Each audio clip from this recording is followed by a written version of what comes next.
Hi friends, welcome to Cricket 360.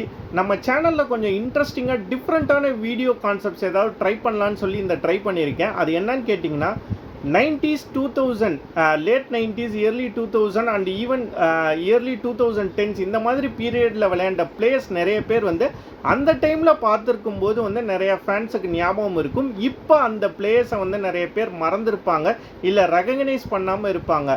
அந்த பிளேயர்ஸை வந்து நம்ம ஃபர்கட்டன் பிளேயர்ஸ் இல்லை அண்டர் ரேட்டட் பிளேயர்ஸ் அப்படின்னு சொல்லி நம்ம கன்சிடர் பண்ணுவோம். ஸோ அந்த மாதிரி பிளேயர்ஸை பற்றி சில வீடியோஸ் பண்ணலான்னு சொல்லி தான் வந்து இந்த கான்செப்ட்குள்ளார நான் இறங்கியிருக்கேன். அதில் ஃபஸ்ட்டு நம்ம பார்க்க போகிற பிளேயர் பார்த்தீங்கன்னா நான் வந்து ஸ்லைடில் வந்து நான் போட்டிருக்கேன். இந்த பிளேயர் தான். இவர் இந்தியாவுக்காக வந்து கிட்டத்தட்ட வந்து 10 ODIs அண்ட் 3 டெஸ்ட் மேட்சஸ் விளையாடி இருக்காரு. லேட் 90s வந்து கிரிக்கெட் ஃபாலோ பண்ணியிருந்தீங்கன்னா வந்து இந்தியாவுக்காக ஒரு பெரிய ஆல்ரவுண்டராக வருவாருன்னு சொல்லி இவர் எதிர்பார்க்கப்பட்ட நேரத்தில் வந்து இவருக்கு பெருசாக வந்து இவர் ஷைன் பண்ணாததுனால சீக்கிரமே ஃபேட் அவுட் ஆகிட்டார்.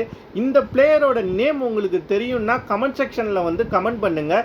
இது நீங்கள் கமெண்ட் பண்ணுறது சரியாக தவறாங்கிறத வந்து இது வந்து first episode, second episode video இதே சீரீஸில் நான் பண்ண போகும்போது அந்த ஆன்சரை நான் வந்து உங்களுக்கு தரேன். தேங்க்ஸ் ஃபார் வாட்சிங் திஸ் வீடியோ.